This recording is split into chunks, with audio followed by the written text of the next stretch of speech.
Your placement partner hasn't been attending ward runs for the 4th week in a row. What do you do? Yes, so that's certainly a big issue because 4th week in a row, there's definitely something going on that we are unaware of. But we should not be judgmental about the situation because there are so many possibilities that can go wrong. Maybe it's just an organization issue that she's doing placements elsewhere and the medical school doesn't know I'm without a partner yet, or maybe she fell ill or is dealing with stress. Either ways, I think I should check in to make sure they're okay and or if anyone has seen them before. If they're just dealing with their personal issues, then maybe I can reach out to see if I can be of any help. Exam stress, for instance, we can work towards that together. But otherwise, if it's a really big issue that I can't deal with, certainly I still need a placement partner because that is going to impact my education as well as theirs. Imperatively, placements are some core contents in medical education. They are key to our understanding to what it is like in the hospital, different roles, and to get accustomed to the hospital situation. I can try to reach out to the welfare lead to see if they can do anything about my placement partner's situation, and at the same time, maybe try to arrange a different partner for the time being. So that. What do you gain from your work experience? Unfortunately, because of COVID, I wasn't able to get my hands on any actual work experience on the field, but I was able to benefit a lot through online work experiences. For instance, I did the biomedics online work experience. That helped me a lot, particularly in understanding the communication skills of doctors and how situations in the hospital should be handled.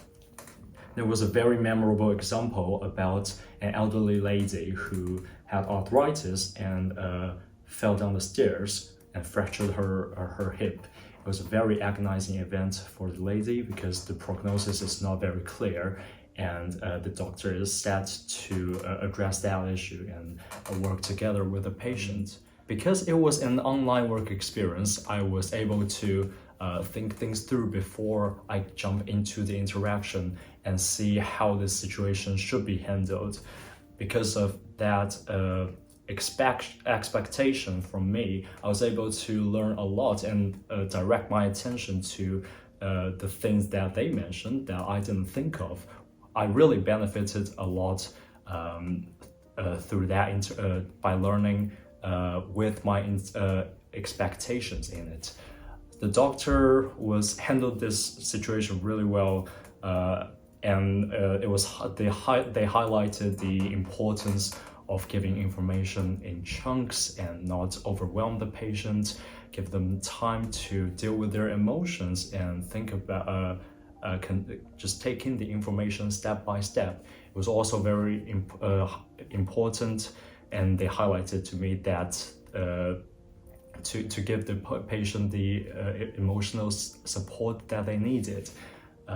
These are the key takeaways I had from that work experience. But throughout my whole work experience, it's been very beneficial in understanding different roles in a multidisciplinary team and how they work together to help patients in general as well. Discuss a time in which you saw a person demonstrating good communication skills.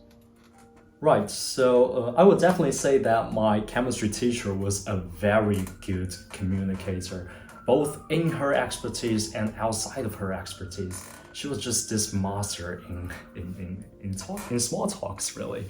I remember I approached her once to ask about her role as a lab assistant, which is really out of the necessity because it was nothing to do with her role as a chemistry teacher. But the way she cared for her student and her enthusiasm to help their future is so memorable to me. And she handled this situation really well by giving me, by listing the pros and cons she had as a lab assistant, how that impacted her life. I remember her saying that it can be repetitive, but at the same time, really exciting projects can go on from time to time that just powers you through this amazing experience. I learned so much that day. not only as the role of the lab assistant, but also the way she talked to me about it, how she used languages that I understand. That's not jargons that only a lab assistant would know of. Helped me navigate it through her journey by giving me information in chunk, how this part of her journey felt, how that part of her journey is challenging. And thirdly, she actively listened to my questions and tailored the responses to my questions, which is really important for me to completely understand and what she was doing and how I might be doing similar things if I choose to be a lab assistant and go down the research route. What are some of the positive aspects you're able to see of medicine during your work experience or your own research and reading? Yes, so medicine is just this very rewarding expertise where you're making a personal difference on the patient you're dealing with. And seeing the patient get better and become empowered again to get back to their life can be so rewarding as a personal experience. I remember reading on the expiring medics work experience about a GP clinic and how the GP is dealing with different patients every day and having their unique challenges in their life. As a GP, you see a set of patients from the point they register with you till for a very, very long time. You can become very personal to other people and their problems. You're seeing their progress and helping them through the way. I think this can be a very rewarding process that you can actually make a difference on a personal level. And also just the variety of challenges that's imposed. For instance, in that GP clinic, can be so exciting to carve your way through these challenges. Every day is not going to be the same day. You will always encounter something you haven't seen for a long time or never seen before, and that can be a very great opportunity and experience to tackle that challenge. And last but not least, there are so many exciting opportunities in medicine for research or for learning purposes. You are consistent for how the healthcare system is getting better. You will continuously learn new techniques and become a better practitioner throughout your years of practicing. That is something that not all professions provide, and I love that about medicine. What are the negative aspects that you were able to see about medicine during your work experience or your own research? Yeah, sure. So medicine definitely is not all roses, and it can be emotionally challenging at times when you see that you're doing your best, but the patient is just not getting better. I remember from the work experience with the aspiring medics that in the A&E department, it can be first of all, very heavy in workload. You never know, especially at night, there can be such a sudden increase in influx of patients that sometimes it can be so very stressful to deal with. That highlights the importance of having an outlet and just blowing off steam to adjust your own emotional challenges instead of just sitting on them and having them go worse. Talking to other people can help in managing your workload and also managing your emotional challenges. But back to the first point I was making about seeing patients getting worse, that is a simple fact that we have to deal with, because after all, we are not gods. We are just using what we understand to try to help other people, and sometimes they are at that stage where we don't have the expertise to help yet. It can be really challenging emotionally for you, and it can be challenging. It can make you doubt if you're just not good at your practice. Sometimes it is the case. Sometimes you need to learn more, but also you can't let it strike you down, and this is really hard. Talking to others can help. Having a discussion with the welfare department in the hospital can help, and I'd say definitely having a personal life to get away with medicine, to shift your attention, can really help to deal with those negative aspects. Can you tell me about a significant recent advance in medicine and why this has interested you? Yes, so a very a very exciting advance has been made in genetic editing techniques, and that is the CRISPR-Cas9 that is everywhere on the headlines. So CRISPR-Cas9 is a protein that allows you to choose a specific sequence that you tailored, and to target that sequence in the genome, to cut it out and potentially put something in that genome, or just take out that piece of genome to insert into other places. The ability and ease to be able to do that is just phenomenal, thanks to that technique. And we are seeing a lot of advanced applications and potential research uses of CRISPR-Cas9 in a lot of genetic diseases, and their researching their mechanism, how they can be mutated, but also clinically you can I've seen that to help stop the spread of malaria, we are using genetically edited mosquitoes that cannot spread malaria, to help contain the situation by multiplying those non-spreading mosquitoes. That is a really, really exciting real-world solution thanks to that technique. It opens up so many roads, and although there are ethical challenges about this technique, we're following with the genes, and certainly we can't do. There's a law we cannot do, for instance, to genetically edit an IVF fetus, which can lead to a lot of discrimination aspects. For instance, not everybody can access this technique, and so some people and some people may not be able to access these either life-saving treatments or just genetic boosts, which we never want to see, to manipulate the newborn infant. But although there are ethical challenges, I still think this is a very promising technique and can have very exciting potentials. Why have you chosen to apply to our medical school as Liverpool University? Yes, so there's a lot of factors in play to reach the conclusion that I want to do medicine in Liverpool University. First of all, the teaching method of PBL really attracts me here, so problem-based learning. And I've been to a couple of problem-based learning sessions, unfortunately not by Liverpool University, but I really enjoy a lot of elements that PBL can provide. First of all, the engagement with a real clinical case. The ability to apply your knowledge to an actual case, see how knowledge on paper can differ in real world, see how other aspects of knowledge can come into play that you didn't know of. This level of engagement with a real clinical case is really helpful for your progression, for my progression to potentially become a doctor, and that is a very exciting teaching method for me. But also the ability to practice other interpersonal skills like teamwork in a discussion group, and being able to discuss professional knowledges with them is just a very, very rewarding learning experience, and helps me consolidate the knowledge I already have by having this interaction. That really helps me a lot. I do enjoy the city life, of course. I come from big cities, and I'm really happy to navigate city life and explore all the opportunities in Liverpool as a city.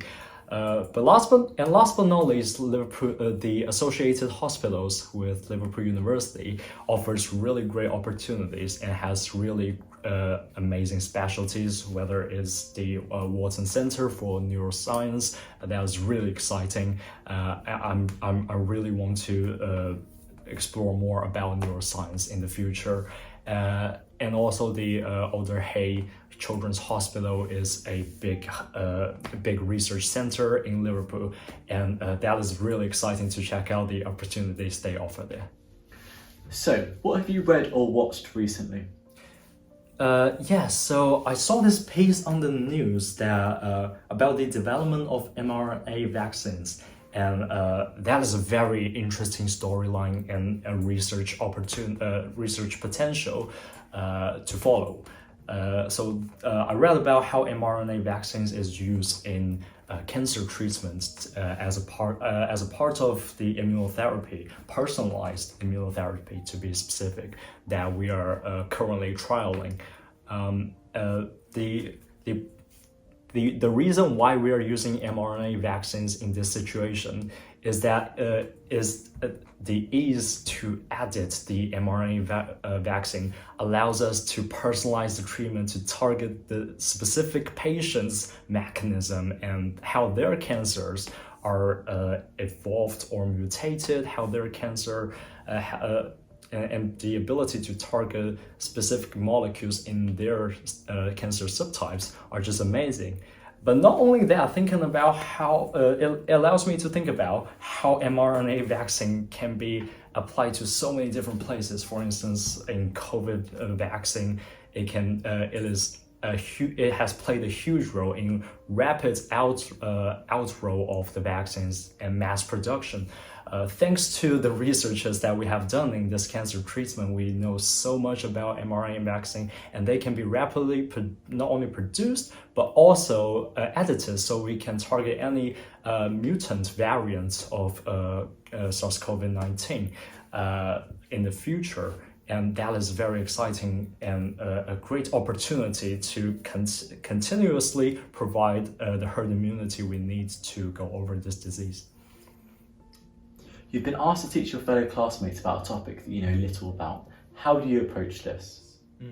So I think I'll definitely start with researching the topic, but also try to focus on what might be potentially interesting in this topic, because I believe that these elements will be able to engage my classmates a lot better and potentially induce a discussion, so that I'm not the only one talking about it.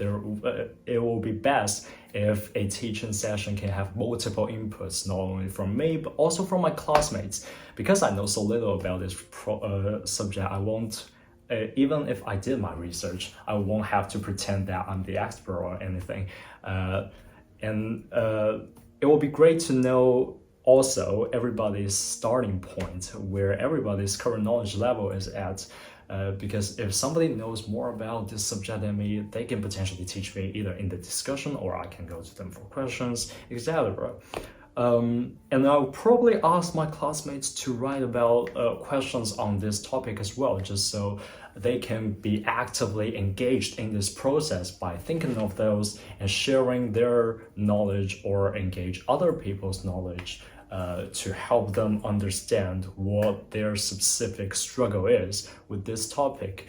I think that way we will be able to engage everybody in this teaching session, and it won't be a boring monologue. During the COVID-19 pandemic, healthcare professionals have demonstrated extreme resilience and determination during these difficult times. Talk to me about a challenging moment that you faced and how you were able to overcome this. Yeah, so, well, my personal challenge is not nearly comparable to what the healthcare professionals has to go through, really.